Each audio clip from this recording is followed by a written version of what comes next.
Good evening everyone, কেমন আছেন সবাই? আমি জয়ন্ত সরকার আবার চলে এসেছি আপনাদের সামনে পোস্ট মার্কেট অ্যানালিসিস নিয়ে। আজ সোমবার 24/8/2026। আগামীকাল আমাদের নিফটির মান্থলি এক্সপায়ারি, ব্যাংক নিফটির মান্থলি এক্সপায়ারি, পেন নিফটি, মিড ক্যাপ সিলেক্ট এবং সমস্ত স্টকের যেগুলো নিফটির আন্ডারে রয়েছে প্রত্যেকের কিন্তু মান্থলি এক্সপায়ারি আগামীকাল চলে এসেছে। তো সুতরাং যারা যারা নিজেদের পজিশনকে নিয়ে বসে আছেন, কাইন্ডলি আগামীকাল কিন্তু ফিউচার অপশনের পজিশনকে হোল্ড করবেন না। যারা আগস্ট সিরিজের এক্সপায়ারি নিয়ে কাজ করছেন তো একটু মাথায় রাখবেন, শিফট করুন, রোল ওভার করে সেপ্টেম্বর ফিউচার্সে চলে যান, সেটা হচ্ছে সব থেকে বেস্ট অপশন।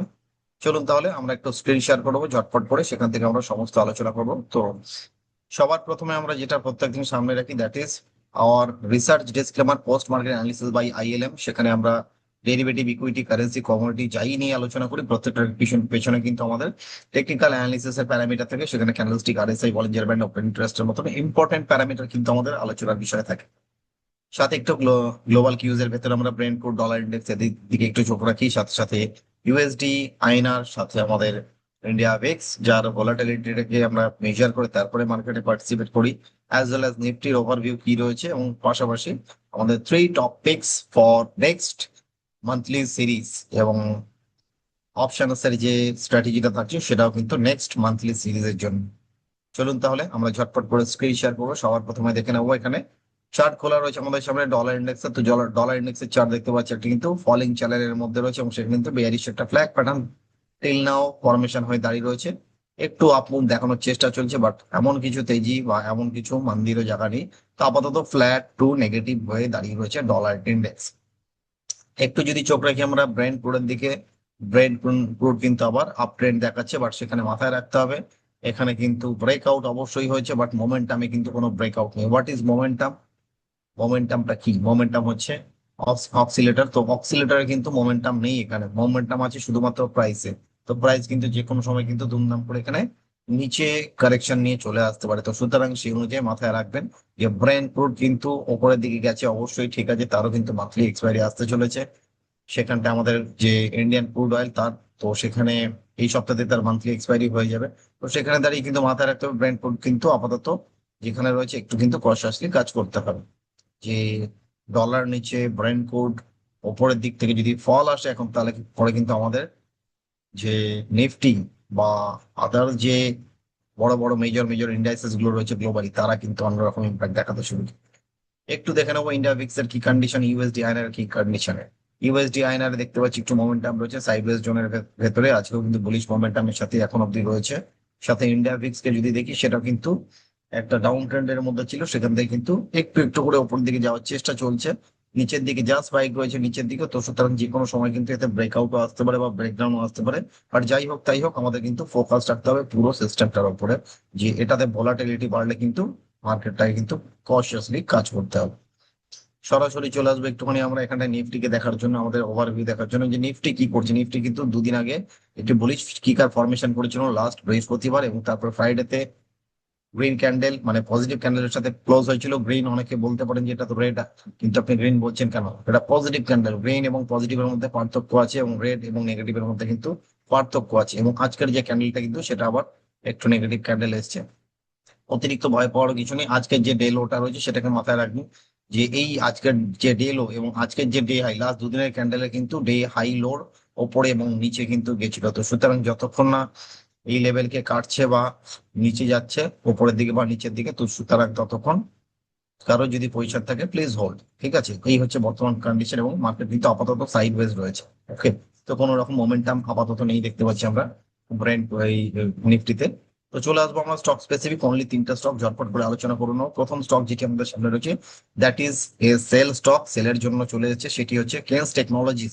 তো কেন্স টেকনোলজিস দেখতে পাচ্ছি একটা কিন্তু দারুণ বুলিশ মোমেন্টাম দেখালো, বাট সেই মোমেন্টামটা কতটা সাস্টেন করতে পারবে দ্যাট ইজ কোয়েশ্চেনেবল। বিকজ সেখান থেকে আজকে যে ক্যান্ডেলটা এসেছে অলমোস্ট কিন্তু একটা ডার্ক ক্লাউড কভার, এবং অন ক্লোজিং বেসিস সেটা কিন্তু আরএসআই তে একটা নেগেটিভ ডাইভারজেন্স অলরেডি ফরমেশন করেছে, এবং নেগেটিভ ডাইভারজেন্স একটি নয়, মাল্টিপল নেগেটিভ ডাইভারজেন্স হচ্ছে। তো সুতরাং সেখানে দাঁড়িয়ে কিন্তু এই স্টককে একটু মাথায় রাখবেন যে যে কোনো মুহূর্তে কিন্তু ফল আসতে পারে। কারণ এর যদি আমরা মান্থলি চার্ট দেখি, সেটা কিন্তু আরএসআই 40-এর আশপাশে রয়েছে, যেটা রাউন্ড ট্রেন্ডের দিকে রয়েছে।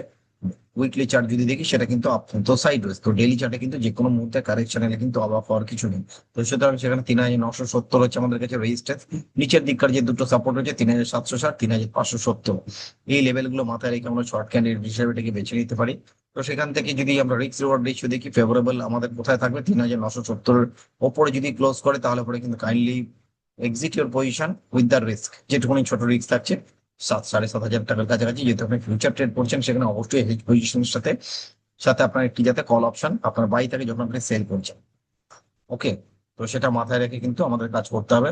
নেক্সট হচ্ছে আমাদের যেটি লং স্টক, সেটি হচ্ছে আমাদের কাছে ডক্টর রেড্ডিস। ডক্টর রেড্ডিসে দেখতে পাচ্ছি আমরা একটা আরএসআই তে কিন্তু একটা রেঞ্জ শিফট এবং সিআইপি হয়ে সেখান থেকে একটা ইম্পর্টেন্ট সাপোর্টকে রেসপেক্ট দিয়ে মার্কেট কিন্তু কনসোলিডেশনে চলছে এবং একটা বুলিশ ফ্ল্যাগ প্যাটার্নের কিন্তু ফরমেশন রয়েছে এবং এখানে কিন্তু মাল্টিপল ফ্ল্যাগ রয়েছে।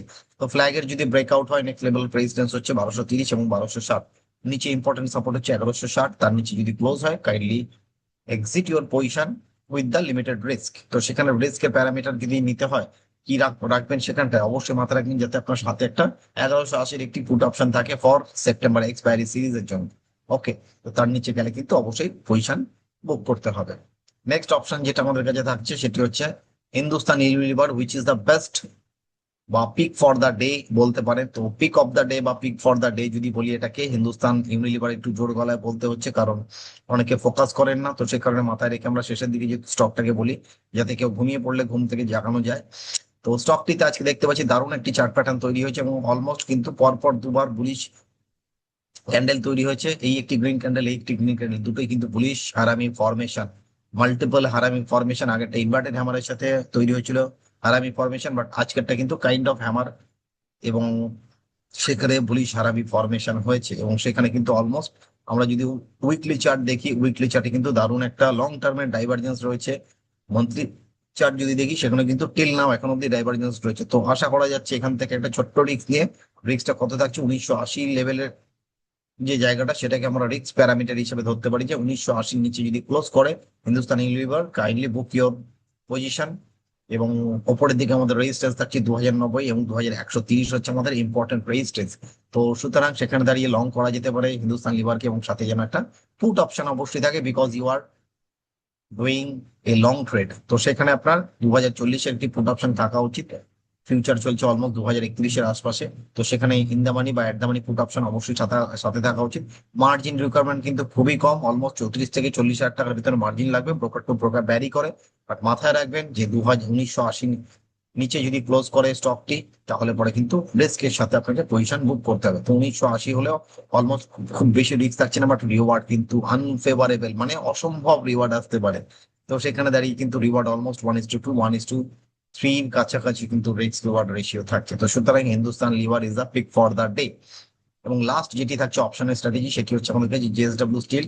মেটাল সেক্টরে নতুন করে আবার ফ্রেশ মোমেন্টাম আমরা দেখতে পাচ্ছি, সেখানে দাঁড়িয়ে 1270 হচ্ছে এর কাছে ইম্পর্টেন্ট সাপোর্ট এরিয়া। যদি এর নিচে উইকলি চার্টে ক্লোজিং আসে কাইন্ডলি বুক ইওর পজিশন। এবং সাথে মাথায় রাখবেন জেএসডব্লিউ স্টিলে কিন্তু একটি বুল কল স্প্রেড বানানো যেতে পারে ফর মান্থলি সিরিজ। সেখানে 1320-র একটি কল অপশন বাই হবে, 1360-এর একটি কল অপশন সেল করে আপনি কিন্তু 1:1 রেশিও স্প্রেড করতে পারেন।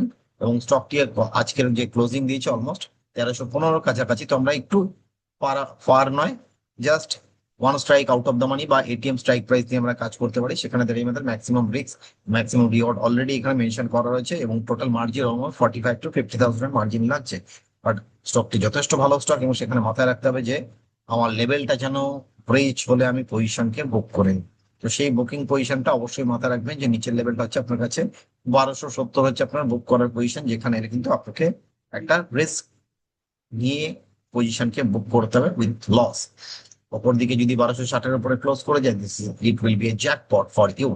ওকে, এই ছিল আজকে আমাদের পোস্ট মার্কেট অ্যানালিসিস এর সেশন। তো সেখানে দাঁড়িয়ে আমরা আমাদের পজিশন সেশন আজকে এখানেই এন্ড করছি। প্রত্যেকে ভালো থাকবেন, সুস্থ থাকবেন।